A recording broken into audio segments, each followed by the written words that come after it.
What's going on, everybody? Thanks for tuning in for another episode of JBTrickleRC. This particular episode, it's a first for the channel, and I promised you guys that this channel was going to have a very broad range of RC related episodes. Granted, I know that I mainly focus on like oval racing, dirt oval racing, paved oval racing, things of that nature. I've already covered some drag racing, going to be bringing you more episodes of that in the near future as well. Bunch of new things planned for 2021. But one thing I wanted to talk to you about and share with you was the RC crawling, or the RC trail trucks. I did that competitively for a couple years, several years ago. Got out of it for various reasons. Didn't really want to at the time, but had to focus on certain things over the other. But got back into it, or I shouldn't necessarily say I got back into it, as I'm getting back into it. So I'll be bringing you some more videos of crawling and these trail trucks as well in the near future. But funny story is trying to get my boy involved in the RC so I can start taking him racing. I got to thinking for his birthday a couple years ago, let's get a couple crawlers. Well, at the time, I didn't want to have to spend $600, $700 for two SCX10s. So what I did is I bought two of the Redcat Everest Gen 7s. At the time, there was a sale going on. I was able to get two of these for the price of one SCX10. And whenever I previously crawled, I had my first competition crawler I had was an axial Wraith 2.2 rig. Did a custom chop on the cage on it and just kind of made it my own. And crawled with that competitively for a while. Then I got rid of that and I got my first SCX10 Gen 1 and built that and did some competitive crawling with that as well. So I have a real good understanding of the axial trucks compared to the Everest Gen 10, or the Everest Gen 7s. Looking at them online, I was like, there's a lot of differences, but there's a lot of similarities. I mean, you can tell where Redcat copied a lot of the SCX10 stuff. You can see where they tried to offer out of the box some things that you would generally buy aftermarket for the SCX10 platform. Now, I'm going to do a side-by-side comparison video in the near future of the SCX10 and this, the Redcat Everest. But how can I do that if I don't have an axial anymore, right? Well, something pretty cool happened for me. You may see over here behind me too, there's another rig that I'm currently building. And that is a SCX10 II Builders kit that I'm in the process of building now. And I don't normally do this, but I got lucky. But here's the box, SCX10 II Builders kit. I actually won it in a raffle on an online deal. So I never win those kind of things. So I was super excited whenever I won it. And I said, oh man. So here's my opportunity. I'm going to build another competition rig out of that truck. And then I'm going to bring you a video in the near future of a side-by-side comparison of the Redcat and the SCX10. And I will give you some of my personal thoughts about this truck in this video. Because at this crawling event, I did run this particular truck. And the truck is mostly stock. I did put the universal joints up front, or CVDs, whatever you want to call them. It still has the stock steering links and things of that nature. So really the only thing I upgraded to this truck was I added the winch. I added the winch control box, and I added those CVD axles to the front. I did attempt to add some aluminum C-hubs and knuckles, but I ran into some issue with that. So I ended up just putting the plastic ones back on. Don't know if I'm going to get into that too much in this video, or if I'm going to wait and do that in the side-by-side comparison to talk about that. It'd probably be better if I wait until then. But again, real happy with this truck. I'll give you my thoughts on the truck at the end of the video as well. But guys, really hope you enjoyed the video, the channel's first RC crawling, RC trail truck episode. Get to see things from first person perspective, camera mounted on the truck. You get to see things from different angles.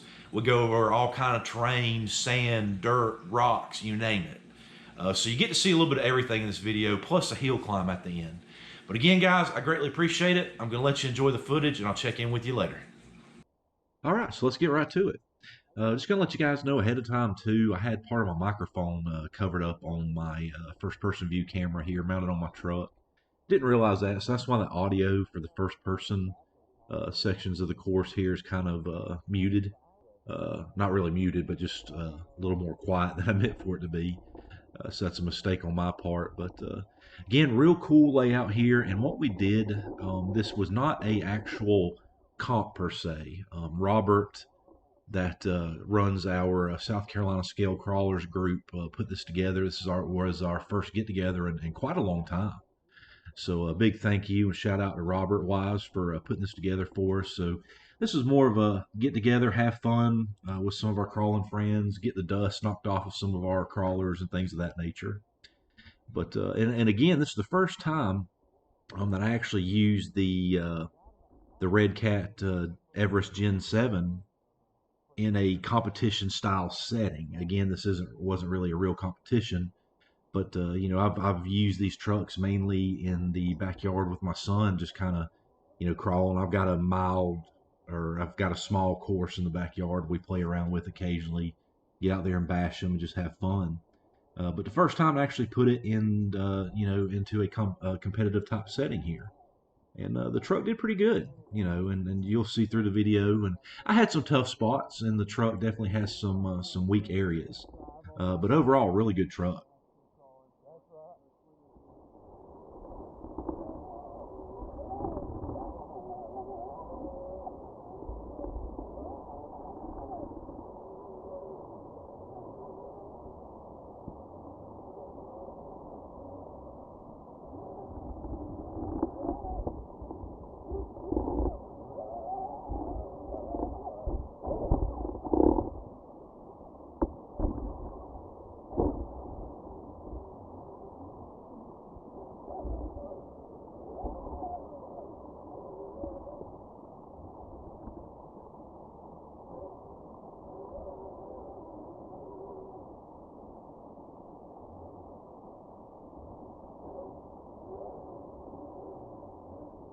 Rob, I can't remember if you're setting yourself up for a day, you got to reverse. Is that a...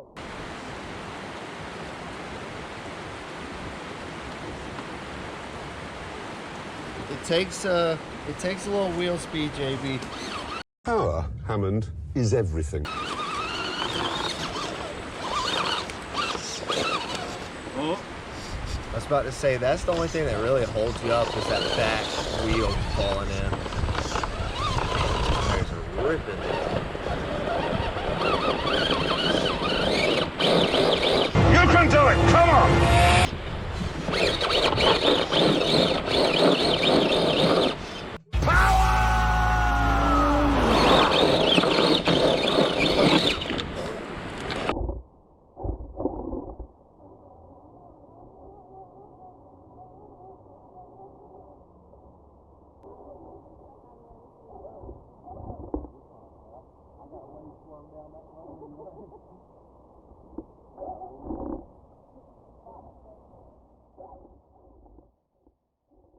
And the layout Robert gave us was actually like a 100 gate course. And you'll see throughout the video here, for some of you new guys that may not be familiar with the crawling and trail truck style comps.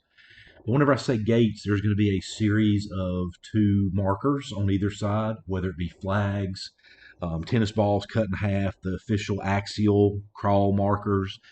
You can see the flags there. The red and white, each one is numbered, and you have to pass through those flags without touching them, without rolling on top of one of them, you know, things of that nature. So you've got to pass through these gates clean. Some of them are in easy spots, some of them are in very difficult spots. But what Robert did was had a really good layout for us here. The first half of the course was over here by the river. So we had a lot of water edge areas we had to go through, a lot of roots and trees and some sand hills and dirt hills. And then towards the tail end of the course, and you'll see a little bit later on in the video, we actually do make it to some of the actual bigger rocks that we'll do some crawling, as well as a hill climb later on in the video.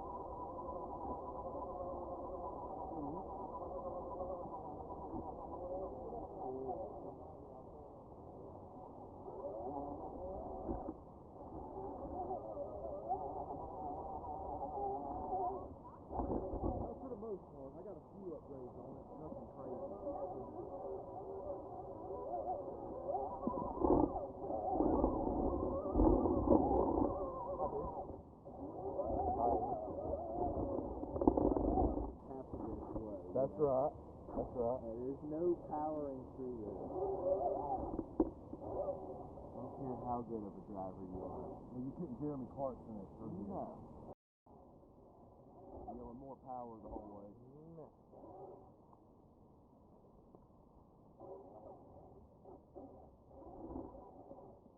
Right before that cut. That's actually my buddy Robert there. We kind of hung back and rode the trail together. I hadn't been out in several years. It's been a while for Robert too, but Robert was doing crawling events way more than me. I've always kind of, bouncing would be a bad word because I am more of an actual oval type racer. But I do like to fit in other various RC, types of events I like to go to, whether it be drifting or crawling and drag racing and things of that nature, and even more. We're going to be covering a lot more stuff on the channel this year as well.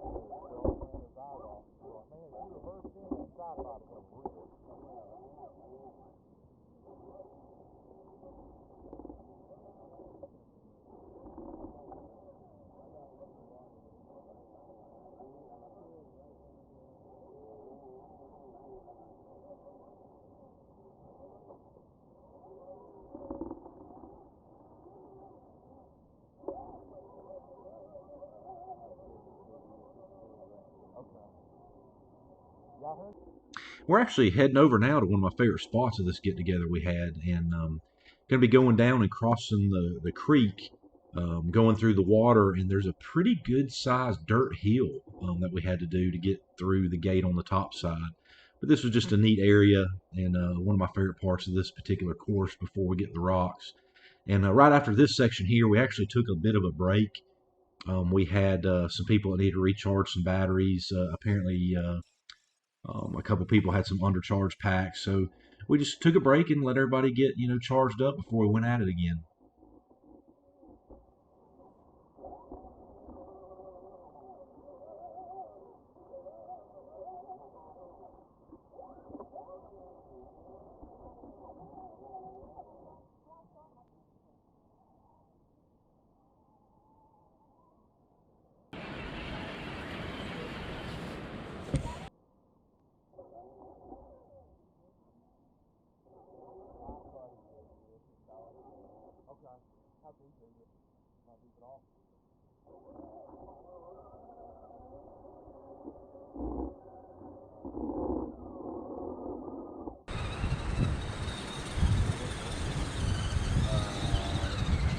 Gen 7? Gen 7.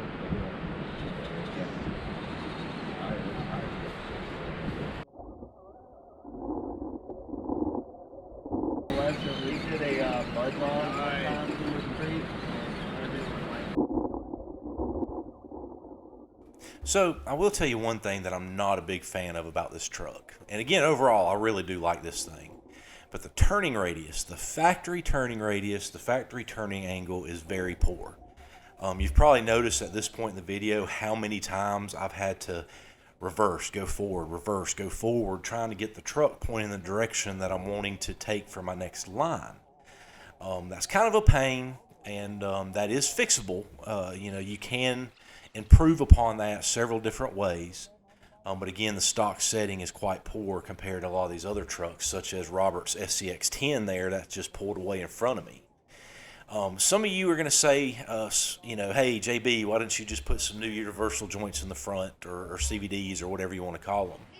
Yes, that will help, and yes, it did. I actually have a set in the front of that truck, but the turning radius is still poor. There's a couple other things that I know you can try, and a couple other mods we can do, and I'll probably end up doing that within due time, such as like some high clearance knuckles, you know, maybe moving my servo up to the chassis, things of that nature.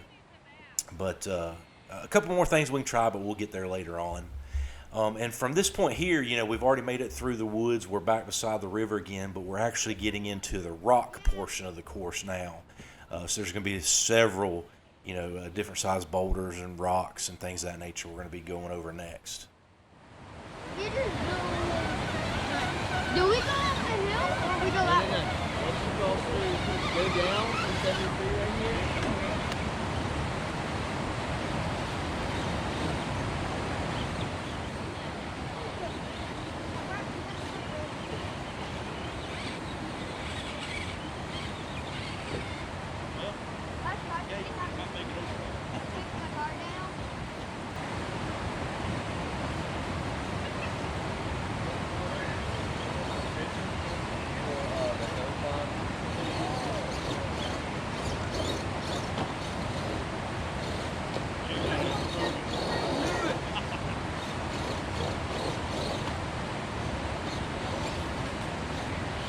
Yeah, JB, once you come down from that gate right there, P4 is right.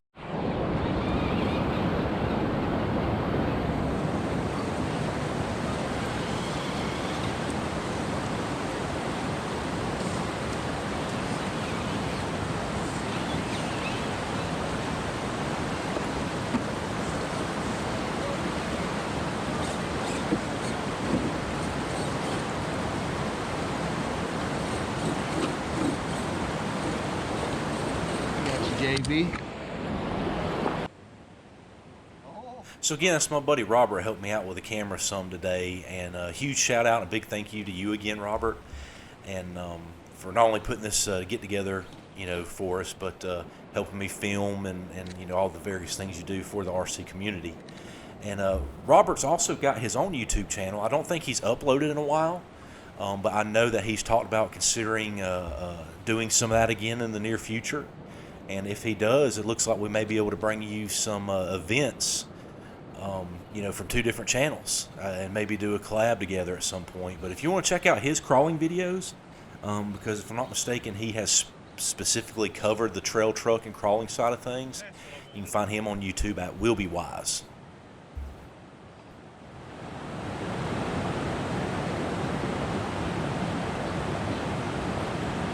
It's a fun little section.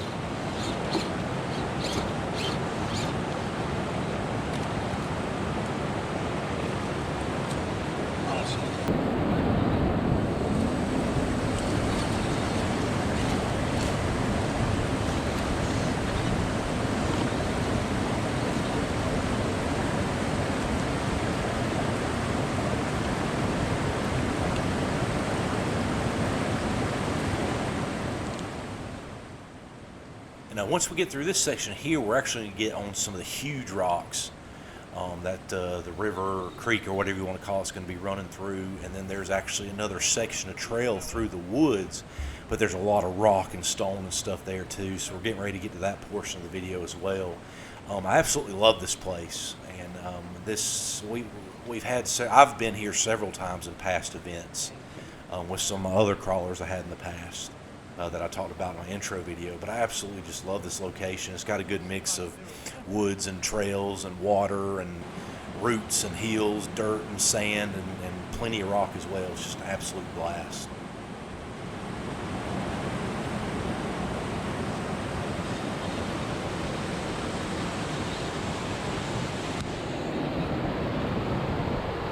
That far right.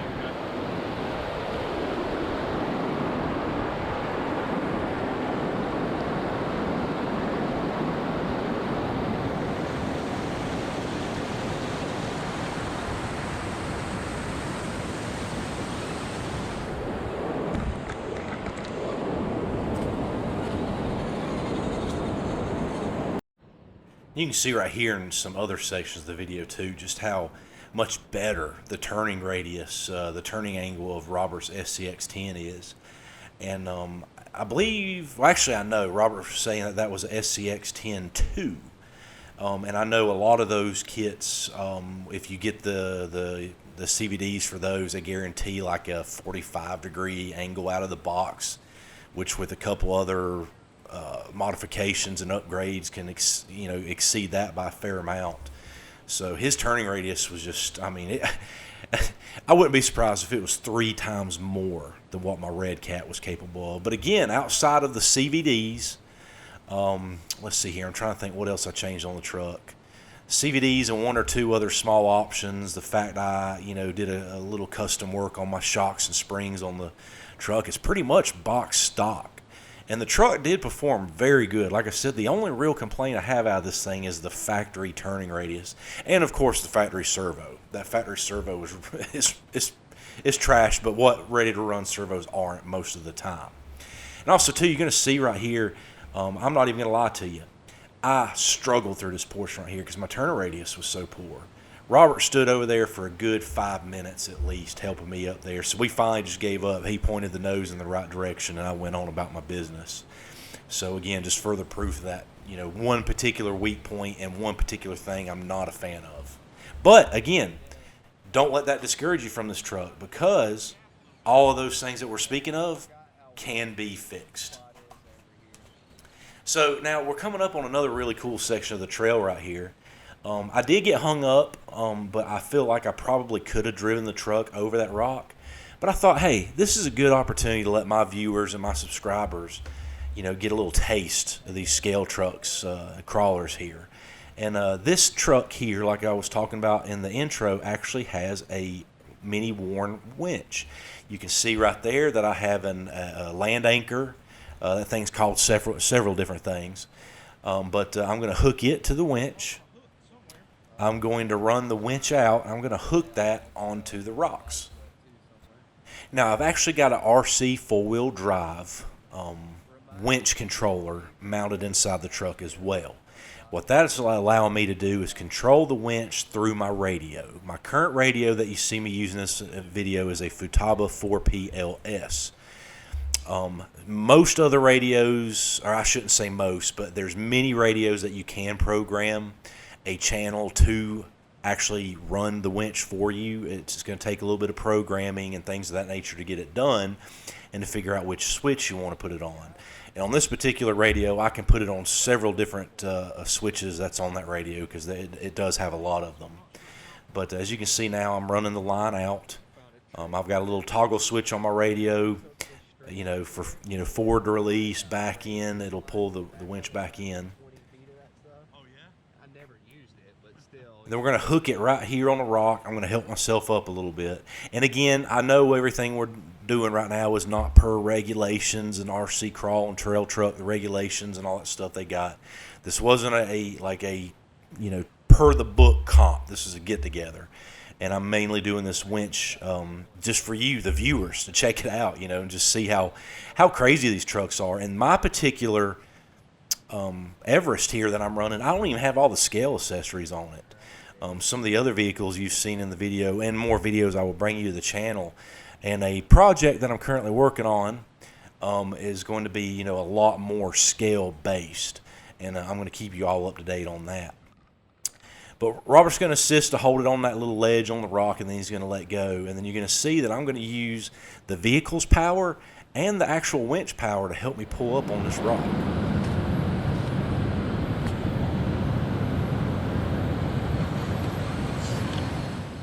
And just like that, now I'm going to run the winch back in, and we are done.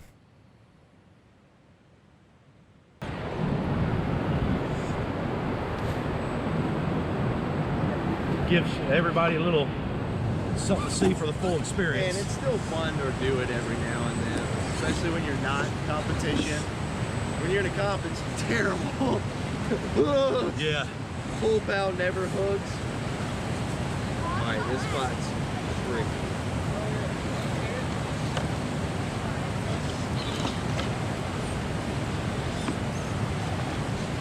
Okay, you gotta wiggle your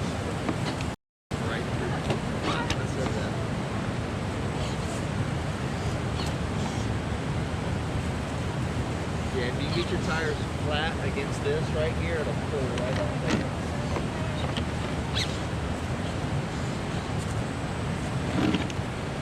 So too, I just want to say, if you find yourself looking at some of these rocks or the hills and things that we've climbed and thinking, well, that's not bad. It don't look too bad or too hard.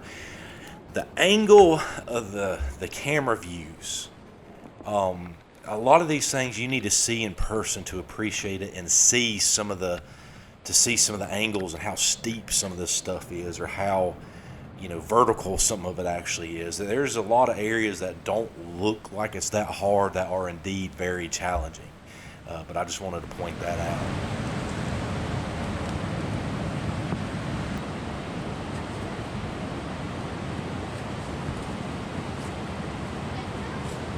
Here, JB, hit me that thing.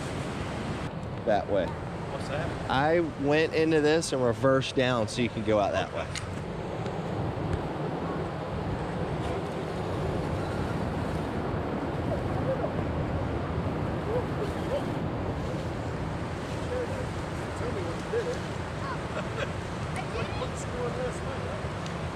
Yeah. Gotta put another one in.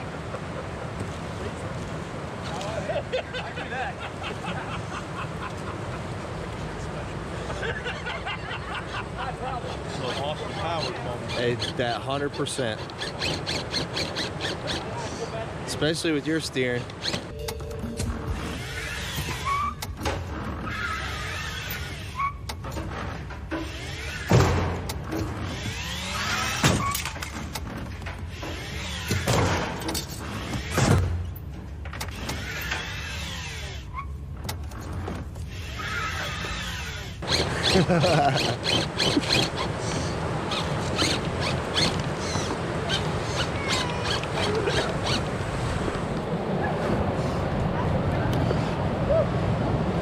It just makes more interesting footage that way.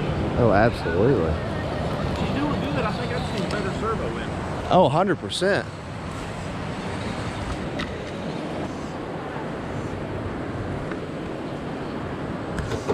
Close and try to cut it.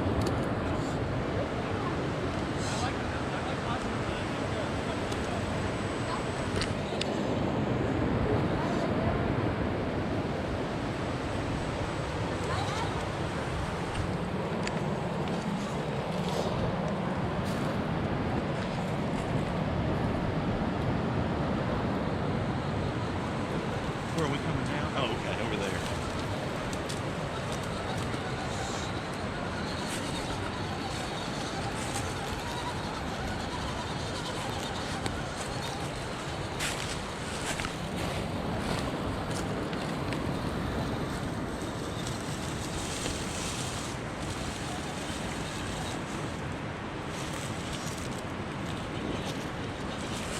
And finishing out. I like the layout. It's different.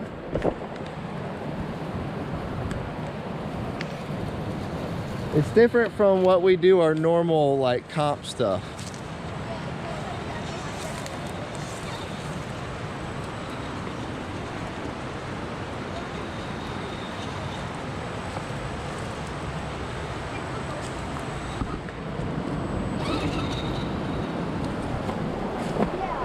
Ties and jacket. Come on.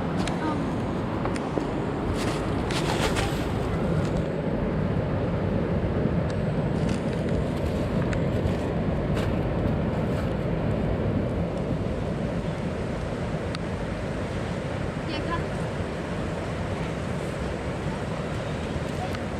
Hook it on that root. It's gonna run me right into it. Oh no. Land on the wheels.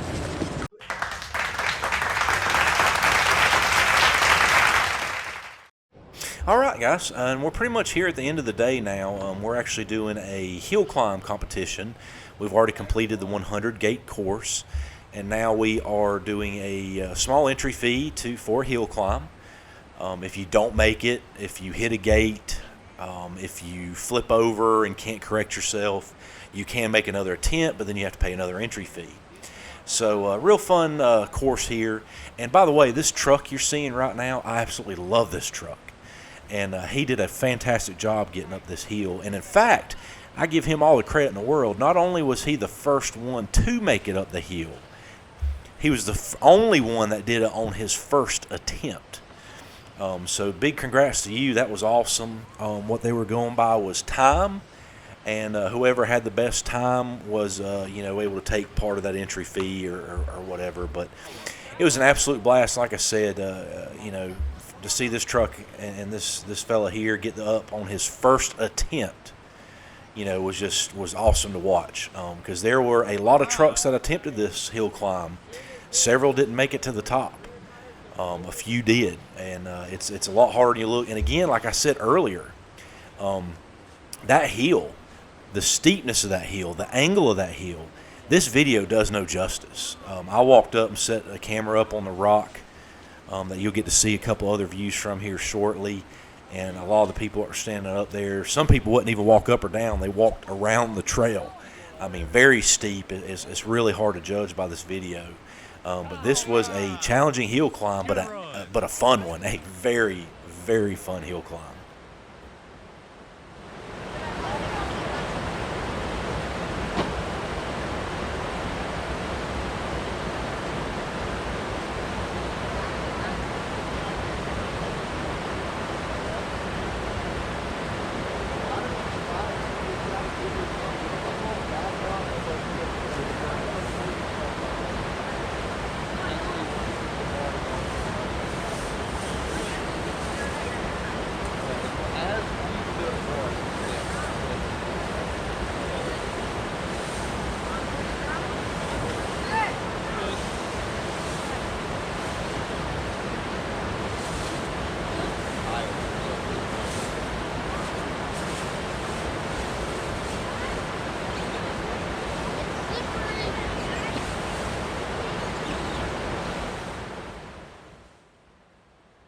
And I was pretty happy with my hill climb there. I did make it to the top, but I was not able to get the other camera angle for my run.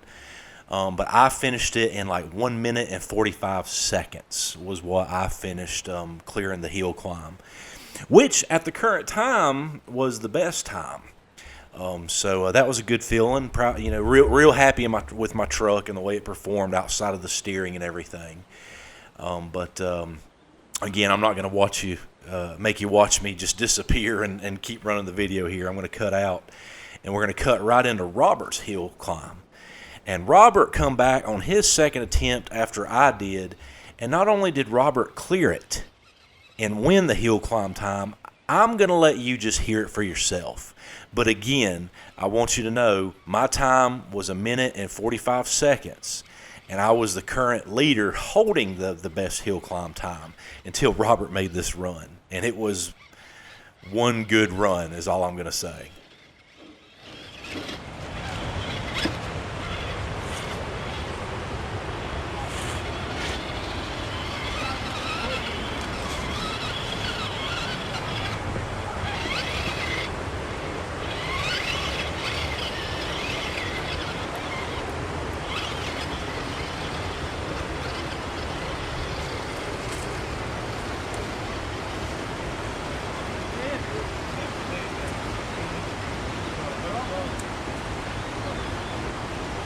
Time. 58. 158? No, 58. Well, guys, I hope you enjoyed that video. Just want to cover a couple more quick things before I let you go. As we talked about in the video, the biggest weak point, in my opinion, with this truck is the steering angle. The turning radius and everything is very poor out of the box. That can be fixed, but it's going to take some... I don't even know yet what it's going to take to fix it. But I do know from experience that means it's either going to take some modification or some additional aftermarket parts to fix that. Now, do I have any other complaints about that truck? No. It's a great truck. It really is. I would suggest that truck would be perfect for somebody that's looking to get into the sport and don't want to spend the price of one of the higher end crawlers or trail trucks that's out there. You can get this ready to run out of the box. This is one of the lowest price points that you're going to find for a tent scale trail truck crawler. that comes with what it comes with out of the box. Out of the box, it already had your aluminum links, okay? Out of the box, it already had your forward battery mount location. I know some manufacturers are going away from that now, but that was the way to run the rigs for many time, for a long time for many different companies. I know the SCX10 III, I think its placement's a little bit different for the axial side of things. This compared to an axial SCX10 Gen 1, where the battery was in the back, I remember with my first axial SCX10, I actually had to buy a battery relocation kit that moved it towards the front over the front axles. This kit comes with a holder that looks almost identical to that. So out of the box, already got some upgrades for the price tag. This is fantastic. Now, do I prefer this or the axial SCX10? Great question. And I'm going to bring you that information in the next video because I'm bringing you a video of my SCX10 Builders kit where I'm going to go over the build. And really, it's not going to focus on me building the whole truck, though I do share a lot of footage. And in that same video, or possibly another video upcoming, I'm going to be doing a side-by-side comparison of the Redcat Everest with my axial SCX10 to give you a more in-depth look. So I think we'll probably answer that question. Do I prefer the axial SCX10 or the Everest? We'll answer that question in those upcoming videos. But again, guys, I greatly appreciate each and every single one of you. I'll catch you next time.